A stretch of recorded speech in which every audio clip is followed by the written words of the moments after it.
எல்லாருக்கும் வணக்கம். இன்னைக்கு நம்ம பைபிள்ல ஒரு முக்கியமான ஒரு டர்னிங் பாயிண்ட்னே சொல்லக்கூடிய ஒரு அதிகாரத்தை பத்தி தான் பார்க்க போறோம். அதுதான் மத்தேயு 3வது அதிகாரம். இதுல என்ன ஸ்பெஷல்? ஒரு வனாந்தரத்துல ஒரு பெரிய குரல் கேக்குது. அப்புறம் வரலாற்றையே மாத்துன ஒரு ஞான ஸ்நானம் நடக்குது. வாங்க இந்த கதைக்குள்ள என்ன இருக்குன்னு பார்க்கலாம். பாருங்க, ஒரு குரல், ஒரு நதி, ஒரு புதிய ஆரம்பம் எல்லாமே இங்கிருந்து தான் ஆரம்பிக்குது. நினைச்சு பாருங்க, ஒரு குரல் வனாந்தரத்துல ஒலிக்குது, ஒரு நதி பாவத்தை எல்லாம் கழுவுது. இது ரெண்டும் சேரும்போது ஒரு புது சகாப்தமே பிறக்குது. இது சும்மா ஒருத்தரோட கதை இல்ல, ஒரு பெரிய மாற்றத்தோட முதல் படி. சரி, நம்ம கதையோட முதல் பாகம் நம்மள நேரா வனாந்தரத்துக்கு கூட்டிட்டு போகுது. அங்க ஒரு ஆச்சரியமான ஒரு நபர் வராரு. இதுவரைக்கும் யாரும் பாத்திராத மாதிரி ஒருத்தர். அவர்தான் யோவான் ஸ்நானன். யார் இவரு? ஏன் அங்க தனியா இருக்காரு? வாங்க அத பத்தி தான் இப்ப தெரிஞ்சுக்க போறோம். யோசி பாருங்க, ஊரோட சத்தமெல்லாம் இல்லாம ரொம்ப தூரத்துல யூதேயாவோட வறண்டு போன தனிமையான ஒரு வனாந்தரம். அங்கதான் இந்த கதையை ஆரம்பிக்குது. இப்படி ஒரு இடத்துல இருந்து தான் ஒரு முக்கியமான செய்தி வரப்போகுது. சில சமயம் பெரிய புயலுக்கு முன்னாடி ஒரு அமைதி இருக்குமே, அது மாதிரி தான் இதுவும். அந்த வனாந்தரத்தோட அமைதியை கிழிச்சுக்கிட்டு ஒரு குரல் கேக்குது. அது ரொம்ப நேரடியான, ரொம்ப அவசரமான ஒரு செய்தி. யோவான் சுற்றி வளைச்செல்லாம் பேசல, நேரா சொல்றாரு, மனம் திரும்புங்க, பரலோக ராஜ்யம் ரொம்ப பக்கத்துல வந்துருச்சு. இந்த ஒரு வரிக்குள்ள இருந்த பவர் தான் ஜனங்களை கூட்டம் கூட்டமா அவர்கிட்ட இழுத்துட்டு வந்துச்சு. அப்போ யோவான் யாரு? சும்மா திடீர்னு வந்த ஒரு போதகரா? இல்லவே இல்ல. பல 100 வருஷங்களுக்கு முன்னாடியே ஏசாயா தீர்க்கதரிசி இவரை பத்தி சொல்லியிருக்காரு. அதாவது ஒரு பெரிய ராஜா வராரு, அவளுக்கு முன்னாடி வழிய சரி பண்றதுக்காக வனாந்தரத்துல ஒரு குரல் ஒலிக்கும்னு சொல்லியிருக்காரு. அந்த தீர்க்க தரிசனத்தோட உயிருள்ள உருவம் தான் இந்த யோவான். அவரோட செய்திய மாதிரியே அவரோட தோற்றமும் ரொம்ப வித்தியாசமா இருந்துச்சு. அவர் என்ன ட்ரெஸ் போட்டிருந்தாரு தெரியுமா? ஒட்டக முடியால செஞ்ச ஆடை, இடுப்புல ஒரு தோல் பெல்ட். சாப்பாடு வெட்டுக்கிளியும் காட்டுத்தேனும் தான். இது சும்மா ஒரு சிம்பிளான லைஃப் ஸ்டைல் இல்ல. இந்த உலகத்துல இருக்கிற எல்லா சுகத்தையும் ஒதுக்கி வச்சுட்டு தன்னோட ஒரே ஒரு குறிக்கோளுக்காக முழுசா அர்ப்பணிச்சதோட அடையாளம் இது. அவரோட பேச்சே மக்களோட மனசுல ஆழமா பதிஞ்சுது. எருசலேம்ல இருந்து யூதேயா முழுவதிலிருந்தும், அதாவது பட்டணா கிரானோன்னு பார்க்காம ஜனங்க கூட்டம் கூட்டமா யோர்தான் நதிக்கு வர ஆரம்பிச்சாங்க. அங்க வந்து தங்களோட பாவங்களை எல்லாம் ஒத்துக்கிட்டு அந்த தண்ணியில மூழ்கி ஞானஸ்நானம் எடுத்தாங்க.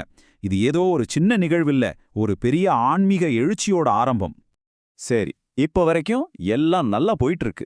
ஆனா இங்கதான் கதையில ஒரு ட்விஸ்ட். அப்ப இருந்த மத தலைவர்கள் இருக்காங்க இல்லையா, பரிசேயர்களும் சதுசேயர்களும், அவங்க யோவான் என்ன பண்றாருன்னு பார்க்க வராங்க.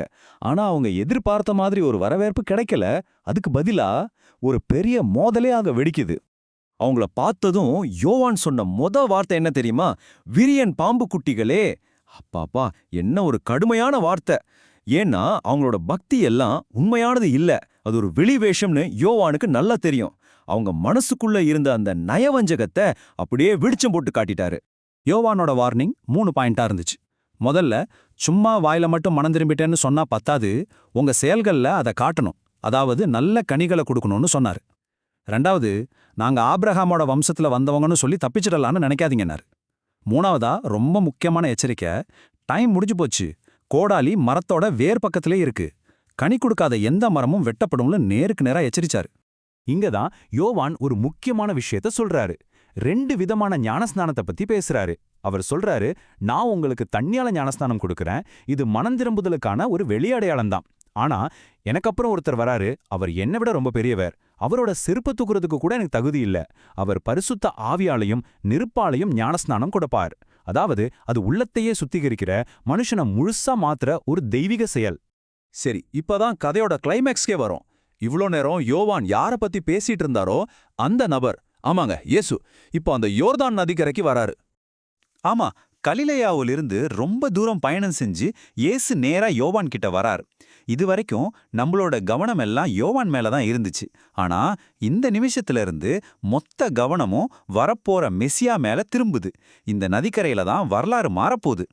அங்க நடக்கிற உரையாடல் ரொம்ப ஆச்சரியமானது, அதே சமயம் ரொம்ப ஆழமானது. யோவானுக்கு ஒரே ஷாக். அவர் இயேசுவை பார்த்து, ஐயோ, நான் தான் உங்ககிட்ட ஞானஸ்நானம் எடுக்கணும், நீங்க ஏன் என்கிட்ட வர்றீங்க அப்படின்னு தடுமாறுறாரு. ஆனா இயேசுவோட பதில் பாருங்க, இப்போதைக்கு இப்படி நடக்கட்டும், ஏன்னா தேவனுடைய நீதியெல்லாம் நாம நிறைவேற்ற வேண்டியது அவசியம். இது இயேசுவோட தாழ்மையையும் அவரோட தெய்வீக நோக்கத்தையும் ஒரே நேரத்துல காட்டுது. இயேசு சொன்னதை கேட்டுட்டு யோவான் சம்மதிக்கிறார், அவருக்கு ஞான ஸ்நானம் கொடுக்கிறார். மனித வரலாற்றிலேயே ஒரு முன்னோடி மேசியாவுக்கு ஞானஸ்நானம் கொடுக்கிற அந்த தருணம் அது. இந்த ஒரு சின்ன செயல் அடுத்து நடக்கப் போற ஒரு பெரிய அற்புதத்துக்கு வாசலை திறக்கப் போகுது.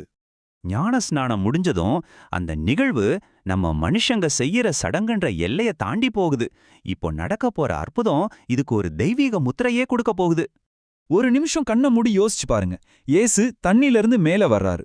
சுத்தி நிசப்தம், எல்லா மக்களும் அவரே பார்த்துட்டு இருக்காங்க. ஆனா அடுத்த நொடி அங்க நடக்க போற விஷயம் அங்க இருந்தவங்கள மட்டும் இல்ல, இந்த உலகத்தையே மாத்த போகுது. திடீர்னு அவங்களுக்கு மேல வானம் துறக்குது.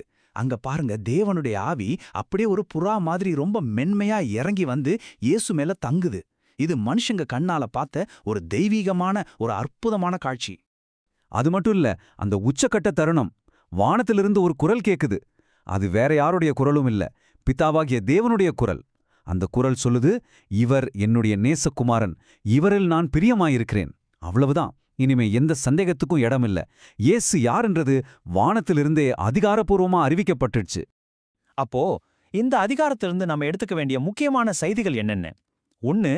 மனந்திரும்புதல் தான் உண்மையான மாற்றத்துக்கான முதல் படி. 2.